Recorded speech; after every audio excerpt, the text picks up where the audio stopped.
Hi, thanks to everyone for coming. So I am very delighted to be helping to host this discussion about science journalism, its importance, why we do it, how we can do it better. We have a couple of distinguished guests here.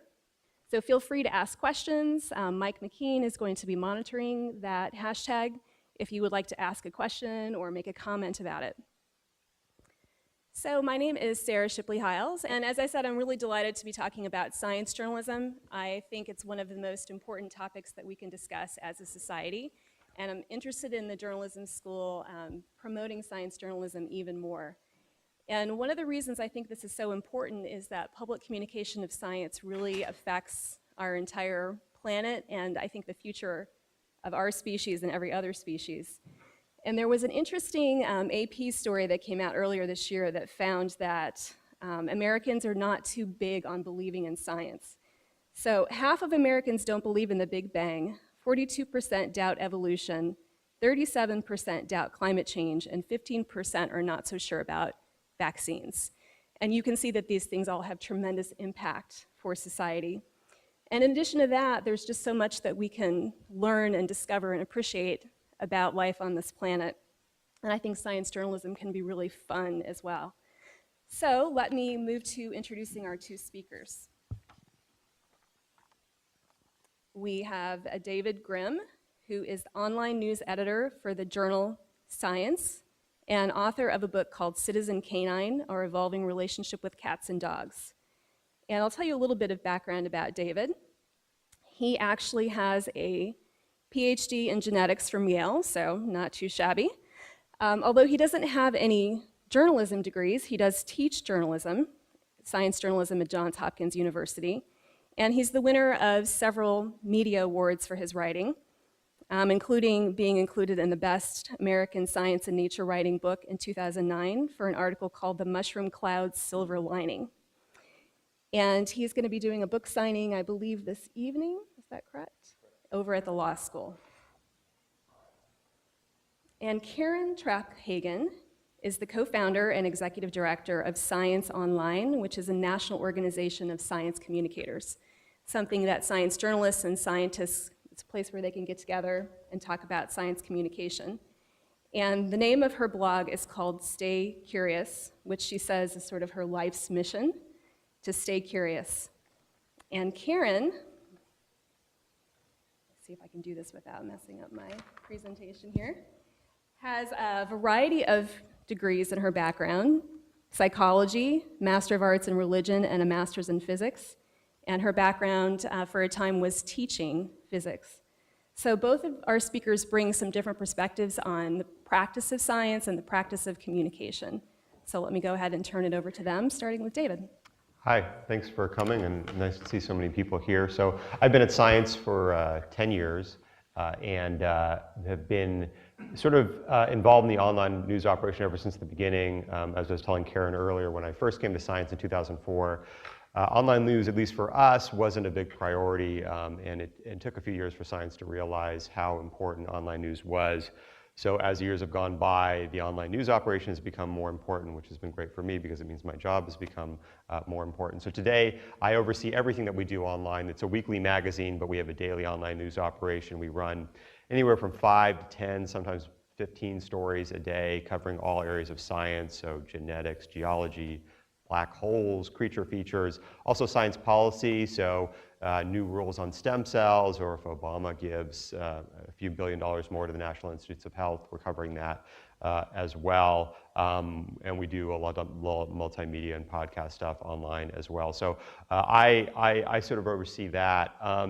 And the thing about science journalism that I think is really important is, first of all, we're covering breaking news, so we're obviously informing the public, as any other journalist does, about sort of the most important developments of the day. But specifically science journalism, as Sarah mentioned, there's so many misconceptions, and especially in the US, the public is really misinformed about a lot of science. So good science journalism ideally corrects that misconception, informs the public about stuff that's really important to them in their lives, whether it's health, climate change, problems with the environment, even things like evolution, you know, if they are concerned about what their children are being taught in schools and why it's important to teach certain things.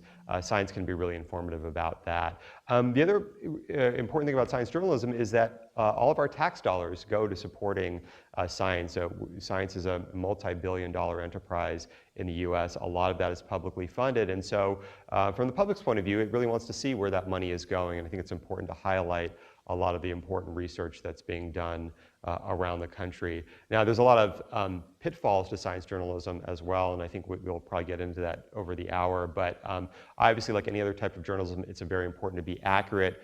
When you're not accurate, you have problems with reporting big stories. For example, Ebola, some outlets got it wrong just about how deadly it is, where it's spreading, where it's going next. Obviously, this is critically important for the public to really understand what is true and what is false, and a good science journalist is going to separate the myth from the fact. It's really important not to hype things, not to overplay things, as some media outlets do, whether, you know, if a new black hole is discovered, you don't want to tell everybody that's going to swallow the Earth, even though that may generate a lot of traffic. You know, science journalists ideally are helping to keep things in perspective, and also just knowing what to cover. You know, if any of you guys have seen the studies that, you know, one day red wine is good for you, and the next day it causes cancer, and the next day it's bad for you, and the next day it's good for you, that's obviously very problematic for the public because it makes them distrust journalism, it makes them distrust science. And the reason a lot of that stuff gets covered is because some journalists don't know what studies to cover. There are thousands of studies that come out every day, but only a few of them are worth reporting or important enough to share. And you get into problems when journalists aren't able to make that distinction between what's news and what's not news, what's going to be confusing, and what is going to be informative. So I have a lot more to say, but I'd really sort of like to save it for the Q&A, so I'll turn it over to Karyn. Thanks. Well, I am kind of representing a different aspect of science communication in that ScienceOnline is not really a content creator. We're not putting a lot of things on the web, but we bring together the practitioners. So we bring together science journalists, scientists who are communicating their work directly through blogs or other outreach, social media, the videographers and different types of science communicators who are using more, less traditional types of outlets. And the opportunity that we try to do is bring these people together in order to have collaboration and cross-pollination of ideas and ways to communicate. These are groups of people that don't normally get together in their professional circles. So a scientific academic conference is not usually where you're going to find a lot of journalists. Some will cover it, but not usually. And the science writers, the National Association of Science Writers, has their own conference, and you're not going to see a lot of researchers there. But by getting those two groups of people actually in the same room together, talking, we can learn from each other the problems and pitfalls, and also, I think most importantly, develop the relationships. There is a bit of, as you probably know, antagonistic relationship between some scientists and with the media. And that's an important thing to talk about. It's one group will talk about it one way, the other group will talk about it the other way, and sometimes very vehemently. But when you sit across the table from somebody and develop a personal relationship with them, it's a lot easier to actually start working on solutions and understand each other and understand the constraints that each side is under, because both journalists and researchers have constraints that limit how they can communicate certain types of things to each other, and understanding that is the first step to moving forward. So that's what we do with ScienceOnline, is support this community. We have a conference actually coming up in February, and there's still room, where journalists, different types of science communicators, researchers will all come together.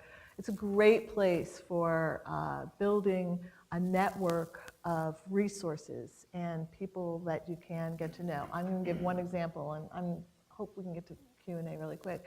But one of our researchers, who's also a tremendous user of social media, is David Schiffman. He's at Why Sharks Matter on Twitter. He is all over social media communicating about science research. Does an amazing job. he is the go-to person for many journalists when they need to get really information that's going to be knowledgeable and accurate. And so they've developed a relationship with him by meeting him and being with him and they have access to him in a way that they wouldn't have had if they hadn't met him at some of these other types of things. So developing a list of go-to people in specific areas. And it was really an important thing during Shark Week, which we may talk about later. I have a lot to say about Shark Week. Anyway, I'm good with questions if we want to do questions. And if you do have a question, if you would, make sure we bring a mic to you because we're doing a live stream, and so for people to hear what you're asking and for us to record that, we'd like to bring the mic to you before you ask your question. Would anybody like to ask a question to start? I would. Jack. David, this is quite a crossover for you. I mean, the genetics academic culture must have been pretty different from what you experience now. And of course, Karyn just mentioned the culture gap that we're familiar with between journalism and science. What kind of, have you had to twist your attitudes, change your mind, adapt? What has it been like for you? Well, one of the biggest challenge, first of all, the people that go into science writing, they come into it through a lot of various avenues. Very few people have PhDs like I do, which is probably smart not to have one. But a lot of people that are in science writing have science backgrounds. They did a bachelor's or master's, sometimes a PhD, and decide to switch careers. So you do have people in the field with science backgrounds. But you also have people that were straight journalism that decide to specialize in science writing, like some of you guys might do. And also people that do science writing programs. There's a bunch of schools around the country that do like a 1 year, 1.5 year science writing program. I think UC Santa Cruz has the most famous one, but there's a lot of other ones as well. But one of the biggest challenges, I think, for people that are going from science, especially an advanced degree in science to science journalism, is figuring out how to write very differently. Because if you write a scientific article, it's very different from writing journalism. And that's something I struggled with, and I think a lot of people struggle with as well. But the advantage is that you have sort of an inside knowledge of the culture. You know that these scientific papers don't get written overnight, that sometimes they take years or sometimes even decades of work, that there's not just one person involved, that there's a team of people, and the grad student often doesn't get a whole lot of credit, especially in journalism. The PI, the principal investigator, gets a lot of the credit. So knowing about that culture, I think, is very helpful. But again, not required. It's something that you can certainly learn on the job as a science journalist, but it's sort of nice to be able to know that when I've got a scientist on the phone and they're talking about their work, even if it's work that I don't have a background in, I have a sort of a general conception of sort of what went into it. So. Tim and I have been doing some research on technology journalism, and where one of the major differences is Americans seem to love technology. They can't get enough of it.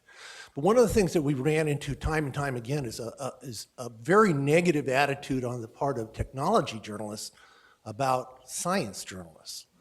And I wondered if that's also true in reverse, and what's causing this perhaps split.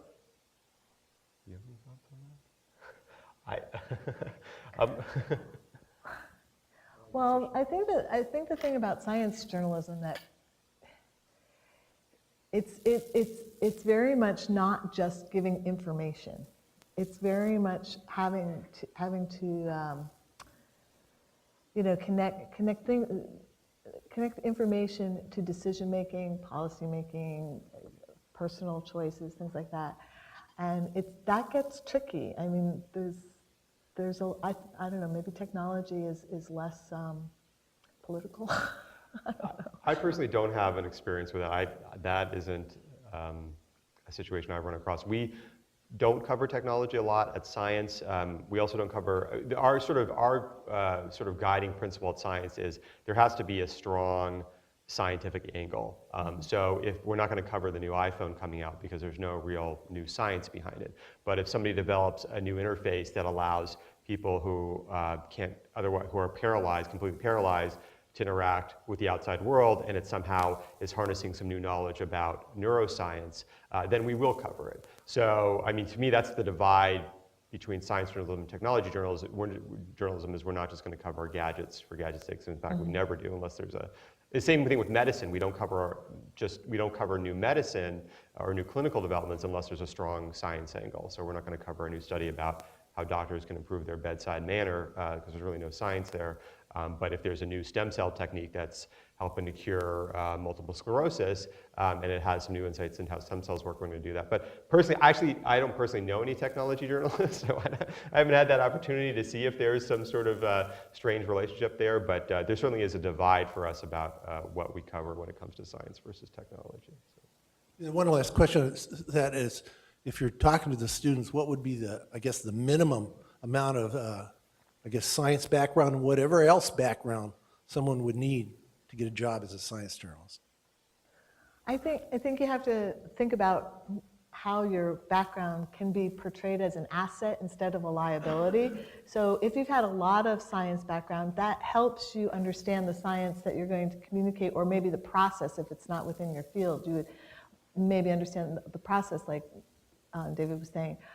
But to have no science background is not necessarily a liability, because you're communicating to people who probably don't have, for the most part, a science background. So you're actually representing who your audience is. And if you don't understand it, and if it's not clear to you, that's really going to be helpful in how you choose to explain what your research and article will be about. Yeah, that's a great point, because I mean, one of the other traps that people with science backgrounds fall into, especially early on, is especially if they're used to writing for scientists, continuing to write for scientists when they write journalism, and if they've got a background in genetics like I do, and they're writing a story about genetics, sometimes it's hard to take a step back and approach it from that very sort of naive point of view, like, I don't know what you're talking about. And so, I often early on had to do this trick on the phone where, people would say, oh, you have a background in genetics. I'd be interviewing a geneticist, and they say, oh, you have a background in genetics. I can talk at this really high level to you. And I would say, no, treat me like somebody who doesn't have any background in genetics. Talk to me like you would talk to your friend or your parents, because otherwise I'm not going to get good quotes. I'm not going to get some maybe interesting analogies that you have comparing one thing to another, because if you're just talking to me in jargon, then it makes my job so much more difficult to have to translate that jargon into much more user-friendly language for the general public. I have a question regarding audiences. So being successful with science journalism, obviously you have to think about who you're trying to reach. Can you talk about your audiences, and then just the general audiences of science topics, and what you think are the best ways to reach them? So for us, there's a bit of a dichotomy, because the Science magazine, which comes out every week, really its readership is really scientists. It's academics, it's teachers, it's policymakers. So the news section of the magazine tends to be written at a slightly higher level. There's maybe a little bit more jargon in there. There's sort of an assumption that people have a basic understanding of some general rules of science. With the online site, it's free to the general public, and so we're competing for the same eyeballs that New York Times is, that Yahoo News is, that National Geographic is. So we like to say for the online, our audience is really high school on up. Anybody, if it's a concept, like I discussed discussion with a writer the other day who's our earth science writers, and he had a story where he kept on saying plate tectonics, plate tectonics, plate tectonics, and I'm like, I wonder, for the magazine that would be fine, just to say plate tectonics and just assume that somebody's going to understand that. For online, I actually made them take a step back, and I'm like, I'm concerned that some of our readers are not going to know what plate tectonics was. And it was a really interesting story about how plate tectonics was happening on, I think, a moon of Jupiter. I'm going to get this wrong, Saturn, I can't remember which one it was. But it was really interesting because it suggested this very active geological process, which was very important for how Earth is today, is happening on a moon in our solar system. And I was very concerned that a reader that would see just plate tectonics and not have it defined is not going to read the rest of the story, which is a really interesting story. So we always have to have that balancing act for online, where we have to simplify a bit, but you obviously don't want to simplify too much, because you don't want to turn off your audience that has more of a scientific background. So for online, it's more of a balancing act. I would say for the magazine, it's less of a balancing act. I think there's a way to communicate without jargon, without dumbing down. So you want to assume, there are times and places to simplify, but you want to assume that you have an intelligent audience. They're just not familiar with your topic. And so communicating the information in a way that doesn't assume that knowledge, but assumes that they're interested and that they're able to grasp that. There's different outlets. Some are going to be science outlets that are basically, in a negative way, would be called an echo chamber. It's people that are already, or preaching to the choir kind of thing. You're going to write for that group differently. They're already on board. Then there's going to be a group of people that you want to intersect with their day-to-day life. And you want to find the science stories that are going to be partly interesting to them because they can connect to it from some aspect of their own life. And then you're going to have more of it's a hook. They don't know they're interested in science. They would never say they're interested in science, but you're going to find some really cool fuzzy picture and they're going to be, wow, I had no idea there was that in the world. And that's like a conduit to another story. And knowing who you're writing for at each one of those times is really important. Do you believe that journalists have an obligation to be educators as well as, reporters, to teach people about some of these basic concepts, like maybe plate tectonics? Is that something they should worry about, or is that not their job? I mean, I think that's one of the great things about science journalism is that you're really, it's one of the rare fields of journalism where I think there is an education component to it. There is. And when education, I don't think a journalist should go out there and say, I'm going to teach you about this. But for example, I don't know if you guys remember, but when the movie Lucy came out with Scarlett Johansson, I guess the big ad campaign is we only use 10% of our brain. And Lucy was able to use 100% of her brain, which is why she can destroy buildings by looking at them or whatever. I'm sorry, I didn't see the movie, but I saw the trailer. And so a lot of science journalists came out with stories that say, by the way, we actually all use 100% of our brain, and this is ridiculous. So they saw that as a teachable moment, but again, it wasn't like, let me teach you about how the brain works. It's like, there are some misconceptions out there. Here's the real facts. When we talk to this neuroscientist, this university that's going to, and that can be a very entertaining educational article without feeling like it's being very you're going to be in school now and here we're going to teach you about this. The same things with evolution and things like evolution and climate change. Part of the education is just reporting things accurately and avoiding things like false balance. When there's a story about climate change, not pretending that 50% of scientists agree with climate change and 50% don't, because you have one quote from somebody who studies climate change and one person who's a climate change denier is conveying accurately to the public that this isn't a debate within science, that this is overwhelmingly agreed upon by scientists, things like evolution. So there's very subtle ways, and I hate to use the word teach, because I don't think journalists should really be in teaching, but I think they should be informing and correcting and being accurate. And just by being accurate and being accurate and being fair, then you are in essence teaching, and hopefully it doesn't feel like teaching when you're reading these articles. And you have to remember that we have so much information at our fingertips now that pretty much if you're a skilled online user, you can find a lot of information. So what that means is that we really need to rely on journalists in a different way, not just to provide the information, but to help with interpreting or understanding that. One thing that I think would be really great would be for, we were talking about studies and how different studies are different. Most people, they see the word study and they think official. And so for a journalist, maybe even to, can't always do this, but show a point of view piece almost where, well, how do you analyze whether this is or isn't a good study? What do you look for? The number of people in the study, the longitude, all these kinds of things. Most people don't have an understanding of that. And so I think that's a really helpful thing. Hi, I would like to interject a question from Twitter. So the live feed is working, and the hashtag is MUSciTalk. So this question is from Lana Straub. Hi, Lana. Lana is a member of Society of Environmental Journalists, and she asks, what are some suggestions for getting your local, I think, TV or radio station on board with covering new science developments? So especially when they want hyper-local stories, what suggestions would you have for getting science into broadcast? I mean, for local, I mean, obviously, they're looking for a local angle. So sometimes that is a very local angle. When the earthquake happened in Northern California a few weeks ago, there was obviously a lot of local stories about the damage and what's specific about the fault there that contributed to that.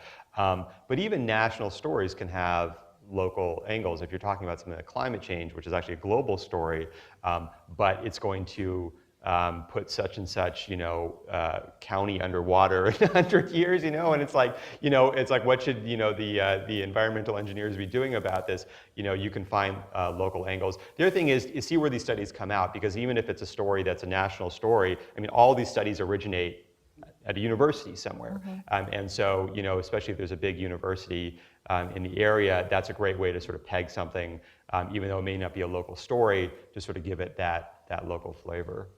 Right. I think tapping into finding out more information about the labs that are in the local academic institutions is a really important way of finding some more of that information. All right. Hi. Thank you both for talking with us today. It seems like in recent years there's been a big push to promote scientists communicating their own work. How do you see that sort of shifting the domain of science journalists?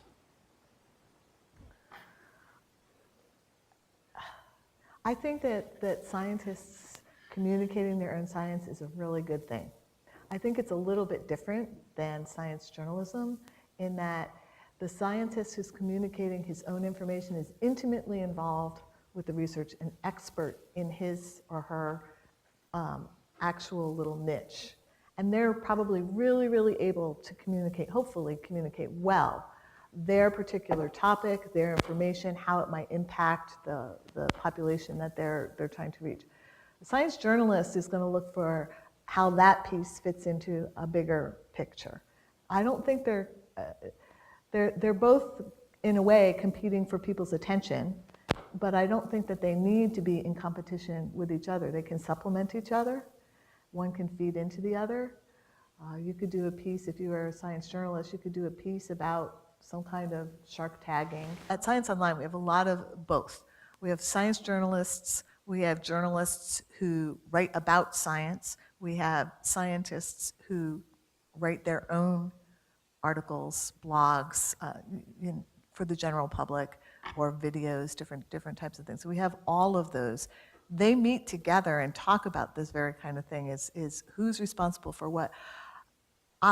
One of the reasons why I think some scientists like to do their own communicating is because then they're in control of the information, not in a bad way, but in trying to represent the accuracy of what they're doing. And I think science journalists can do a good job of developing relationships with the scientists to kind of help explain why you're not allowed to show them your article fully ahead of time and let them check it.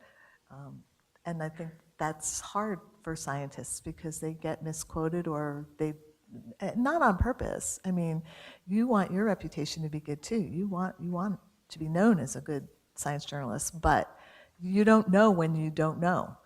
And they know when you don't know. But it's a tricky balance of how, I don't know how you deal with that. Yeah, no, I mean, we certainly follow, there's a lot more scientists blogging today, and we certainly, we have a very large news operation. We have about, I think, 40 people on our news staff, so that's writers and editors, and we're all around the world. And we're based in DC, but we've got people in China and, various places in the US and France and everywhere else. And so, we have people that follow, drug discovery, and there's a blog called In the Pipeline that is written by, I think, are you familiar with that blog? I can't remember who's behind that, but I think it's a couple former or current chemists, and so that's sort of scientists writing about their work. So I think that the pros and cons of that, the pros are, like Karyn said, being a scientist, being able to get their work out there, but again, if you're not going to communicate in a user-friendly way, then I think you're going to turn off a lot of the audience that you're trying to reach. Also, to be honest, you're probably going to reach a much larger audience if you somehow go through a journalist, if your work is being written up. I mean, some of these scientist blogs are popular, but a lot of them aren't. And so if you really want to get your message out to the public, that's not always the best way, but it does give you a lot more control over your message, as Karyn said, than if you sort of cede that control to somebody else. So. I'm curious about the teachable moment we mentioned a few minutes ago. I was watching a TV show on vaccination recently, and one of the people featured was complaining that the public can't tell whom they should believe, and that the point was that everybody has an opinion, okay? And of course, if you're a scientist speaking about these things, you don't regard your perspective on this as an opinion, you regard it as something akin to facts supported by data. Is there a reliable way to treat this problem? Because as science becomes more outspoken, it can take on almost a lobbyist viewpoint. It can sound like it's promoting itself, and that leads people to conclude that it's just another opinion.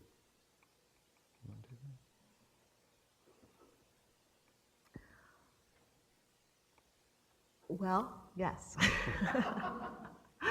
I think that many people in the public want to find good information.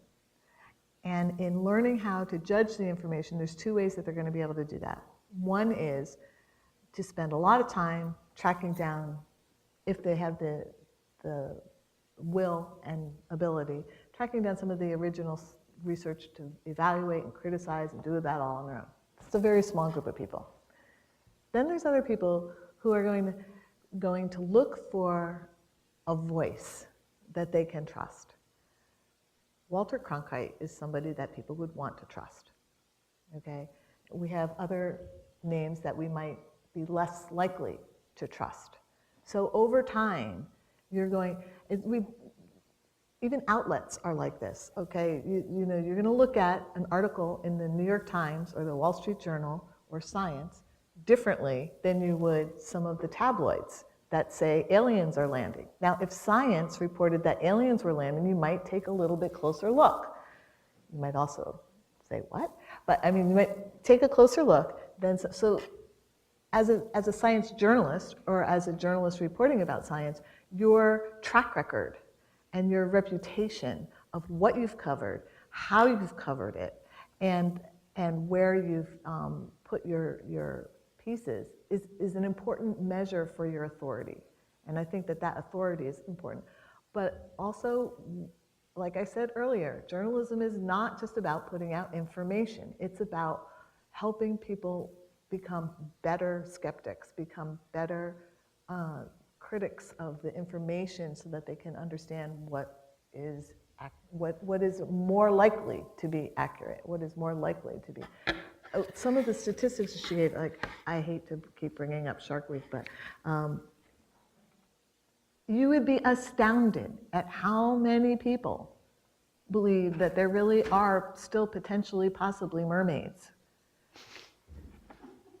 And how much time scientists have had to take away from communicating really exciting and truly weird and wonderful stuff to debunk these things like mermaids and Bigfoot. And because there's this desire to really want to latch on to these ideas, and I think maybe what our big task is to take that desire to latch onto those things and find real science that we can latch onto. I mean, at the same time, speaking of Bigfoot, these again can be interesting ways to get into science. It's sort of, sometimes with science, the discovery itself is so amazing that people are going to want to read the story no matter what. If there's a new planet out there that's found that has the right conditions for life, everybody's going to want to read about it. But we actually ran a story about Bigfoot, a couple months ago, and it was really the first. One scientist basically said, "I've had it," and he basically said, everybody around the world who claims to have Bigfoot fur, send me the fur, and I will analyze it. I'll do the genetic testing of it. And so on the first surface of it, it's a story we'd say, well, this is not a story we want to cover. We're not the Weekly World News. We're not going to cover Bigfoot. But it became a really cool way to write a fun story because there was some new genetic analysis techniques that were involved. And the scientist actually went into it. He wasn't like, all you Bigfoot people are stupid. Like, I'm a scientist, I'm going to tell you why you're stupid. He's like, he treated them seriously. He's like, give me your DNA, give me the fur. I'm going to analyze the DNA. I'm going to show you share the methodology with you. Here's the markers I compared it to, and I compared it to all these different species. And he went through this really rigorous analysis that we wrote about. And so it was sort of an interesting way to talk about how science works, why it's important to do good science, why you just can't say Bigfoot exists, Bigfoot doesn't exist, why it's important to actually go through the scientific method. And at the end of the day, of course, he spit out that, I think most of these samples were from dogs and rabbits, and there was one human sample in there. But there was no. What's that? Could have been that. Well, right. Maybe that was it. He was just a very big, hairy guy. But it was a great. It ended up being a very fun story because it gave us an excuse to talk about how science works. But the spoonful of sugar was Bigfoot, so that it allowed us to write kind of a spicy headline. But when you're reading the story, it was sort of a nice way to show that, And actually, when this guy performed this research, he actually, a lot of Bigfoot believers, not all of them, were very sort of impressed. They said, thank you for taking us seriously. Okay, yes, we believe that these samples aren't true. We're going to go out and look for real samples now. But I think they appreciated the fact that they weren't condescended to either, that they were treated that their opinion mattered and meant something. So. Yeah, I want to come back to that. But another good example of using something like Bigfoot is zombies. So how exciting is it to have a headline like parasites in wasps, and so parasites, who wants to read about parasites? But if you couch it that these are zombie wasps, all of a sudden there's this hook to bring people in, and then they're learning about these parasites that overtake the brain of this wasp, and all this kind of stuff. Anyway, what was the other thing? Bigfoot? Oh, mermaids? No. Sharks? No. It was a different direction. All right, it'll come back. All right, I have another related question.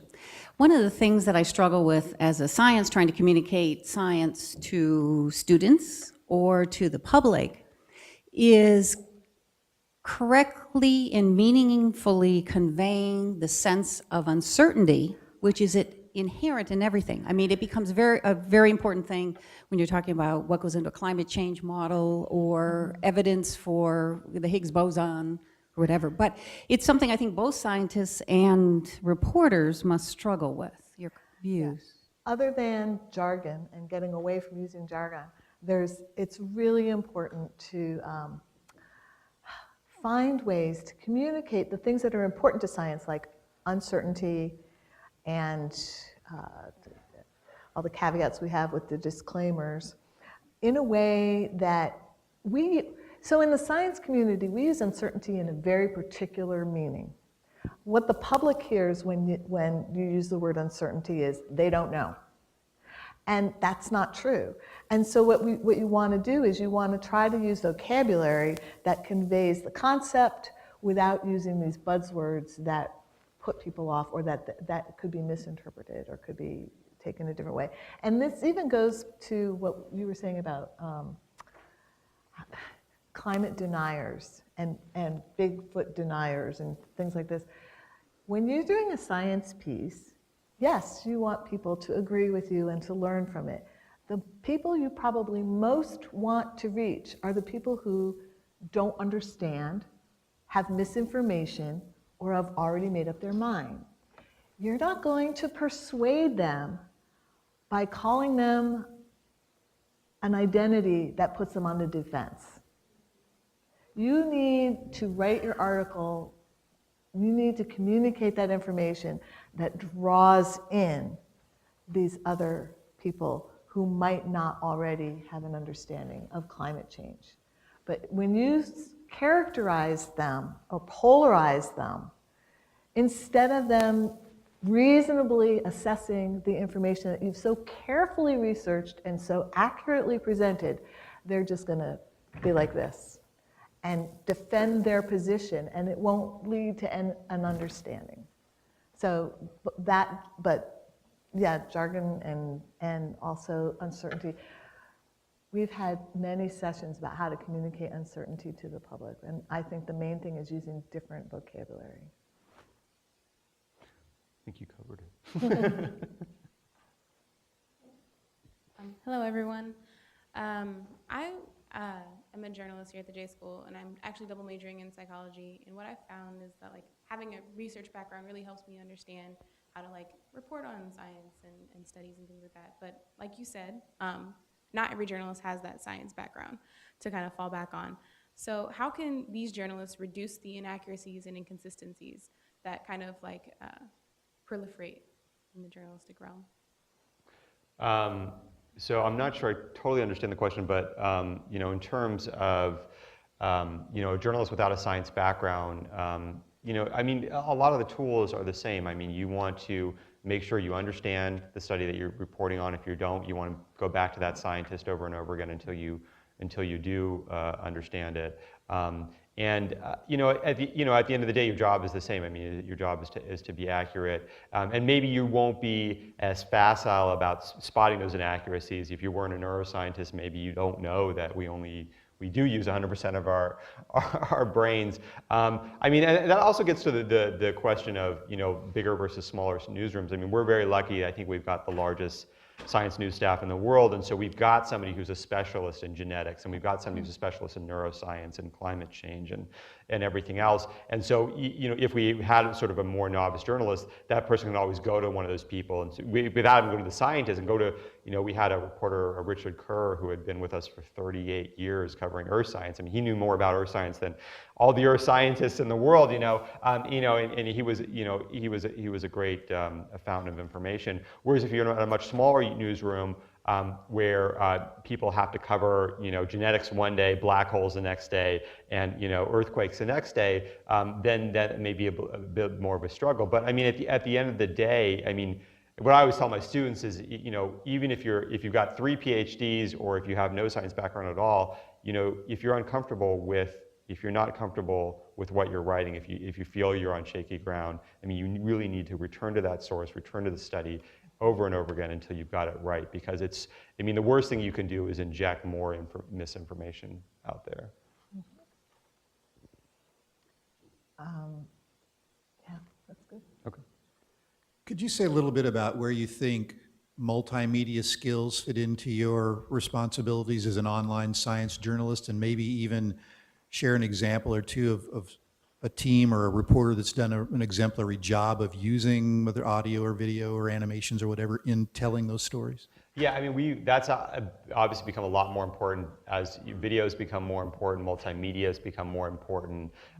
Things like snowfall have really sort of changed the landscape from the New York Times, and actually we try to do a story on a much smaller scale like that, where we're trying to tell a story not just with text, but with videos and interviews and audio and things like that. So I'm not sure it's something that we're at the point yet, at least at Science, where if we're going to hire somebody, they need to we are looking for those skills, because we actually have people in the building that can produce video and audio. So, but why it is nice to have those skills is because a lot of our journalists go out in the field, and we don't have the resources where we can send them out there with a videographer or podcast or whatever. So, they sometimes, it's to their advantage to know how to shoot a picture well, to shoot video, not necessarily to sort of chop that video. We can do that when they get back. But I think those skills and social media, obviously, skills are becoming much more sought after. So, it seems obvious, but obviously the more well-rounded you are, the better. But especially, again, if you're going to one of those smaller newsrooms where they don't have the resources for that stuff, the more of those skills you bring to the table, the much more sort of hireable I think you are. I think that's a really good suggestion, is to become equipped. We did a session for journalists on being a one-bag videographer. Basically, if you're going to pack your notebook, what else to pack, and what else to take, just to be prepared. It's not maybe what you do all the time, but you never know when you're going to be in a place that could be helpful for. The use of video is huge, and not just embedding it in your typical websites, news websites, although that's an important thing. YouTube channels, YouTube science channels, huge. Joe Hansen is going to be coming in, and he has a lot of experience with that. Tomorrow would be great to talk to him. But also Facebook, putting some of the videos in all these different outlets. Putting the information where people are is really important.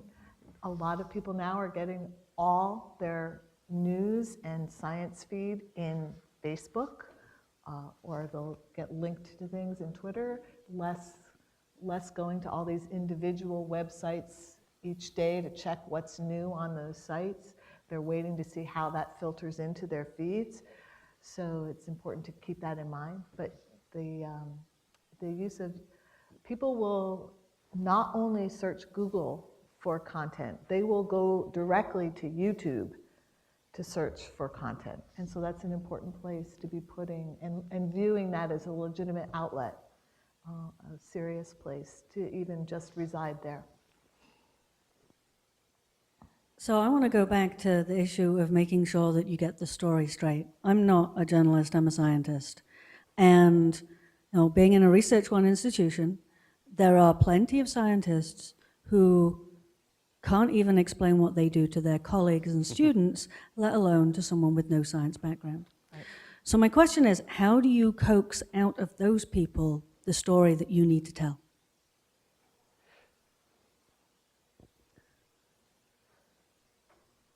What I like to say to people who are scientists, who say, I am not a communicator, I just do the science. This is your job to communicate this.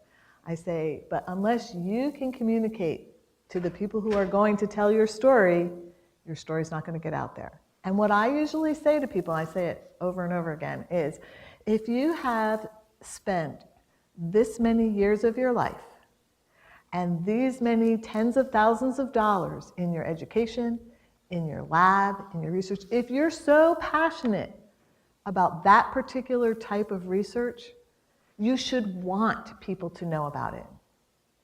You should want to be able to tell someone about this. And that's a start for them to understand the motivation for why it's important to communicate that. That's a start. Coaxing it out of them, everybody's going to be a little bit different situation. You probably have some good experience with it. Well, I mean, I think, the standard tricks are, explain this how you would explain it to your friends who are not scientists or your parents. Sometimes that will work. But sometimes you just get, the jargon. And so at the end of the day, one thing to do is to try to understand it as well as you can, and then to try to paraphrase what the scientist is saying. And then, journalists differ based on this, how much of their story, if any, they share with the scientist. But I think especially if you feel the scientist just could not communicate well with you, but you felt like you had a pretty good sense, but you're not sure, and you write a few sentences and say, scientist X, says blah, blah, blah, not within quotes, but, has done X, Y, and Z. Often I'll just take that passage, maybe that 3 or 4 sentences, and say, this is what I got out of our 3-hour conversation, these 3 sentences that I understand. Did I get it right? And that still can be a challenge, because sometimes if you're really lucky, the scientist will say, yeah, that's great. I thank you for distilling that. I just couldn't, express it that way. And sometimes the scientist will say, no, that's wrong. And then then it's a back and forth. Okay, well, tell me what's wrong. Well, you got to say this. Well, I can't use that jargon because so how about we say this? And it becomes a conversation. And ideally, I think 90% of the time you will eventually get to that place where you guys can agree. But for the scientists, it's really important to know that we can't communicate using jargon because we have to communicate with the general public. For the journalists, it's important to know that the scientist, has a right to be very protective of their research and want it to be communicated accurately. And you've just got to find a way to meet in the middle to make everybody happy. How do you measure your success with the stories that you publish, retrospectively? Like, how do you know if you got those messages across, if you reached your audience the right way, and how might that apply, more broadly to, say, newspapers that are covering scientific issues as well? I mean, probably not a lot of surprise here. I mean, traffic is obviously a big metric of success. Although, some stories, we feel are very important stories that don't get a lot of traffic. We like to see buzz on social media. We like to see a lot of comments on stories. Some stories, though, they don't get a lot of attention, but we're just very proud that we did them. We explained something that nobody else bothered to explain because it was too complicated. And yes, maybe not everybody responded to it, but we put the accurate information out there. But especially, the magazine is such a black box, especially for us, because our magazine is not very advertiser driven. So we have a lot of subscribers. Scientists feel like they have to get science, just like investment bankers feel like they have to get the Wall Street Journal. And so that's been nice for us because it sort of insulated us against some of the problems with sharply declining advertising revenues. The disadvantage of that is you never know. It's hard to tell when a magazine story's made an impact because the circulation's really not fluctuating. So it's like, are people reading that? I don't know. Sometimes we'll get letters and sometimes people talk about it on social media, but you don't get that immediate feedback that you get with online. So online is much easier to tell when a story is having an impact or not versus in the magazine. We had one last question from our Twitter feed this afternoon. Allison Mills asks, what kind of fact-checking process should science journalists follow once a story is written or produced? Great question. So yeah, that gets back to the idea that different journalists have different policies, different organizations have different policies. So within science actually doesn't have the news department doesn't have an official policy, so they leave it up to their journalists. And there are people at Science, there are journalists at Science that will pass an entire story by their source before it gets published to make sure they get it right. And there are journalists at Science that thinks that's the worst thing that you can ever do, and that makes you not a journalist, it makes you a press officer to do that. Again, I think at the end of the day, everybody has to realize where everybody's coming from. When I first became into journalism, I was very, very opposed to sharing even any part of my story with a source. But then I came to realize, even though I had the background as a scientist, but I really came to realize that often scientists aren't doing this to give you a hard time. They're doing this because they've been burned before, because they're very concerned about getting their message out accurately, which is why I've tried to find a middle ground where I still don't share the vast majority of my story, but if there's a passage I think is incredibly important or I'm concerned about, I'm going to often will pass that by the scientist to make sure that I got it right, or to make sure we find the language. But it really varies by person. But I think, again, the journalist has to keep in mind that the scientist has something at stake, something very important at stake here. They have decades of research potentially, and they have a reputation to uphold. But the scientist also has to realize that, especially if it's a trusted journalist at a good organization, their job is not to slander you or to get. They are working as hard. It's very bad for them to get things wrong too. It makes it bad. It makes it bad for their reputation. It puts them, in the doghouse with their editor. So the journalist is very committed to getting things accurate as well. Mm-hmm. Obviously, we've just skimmed the surface, but we have run out of time for our brown bag this afternoon. Could we thank David and Karyn for spending some time with us today?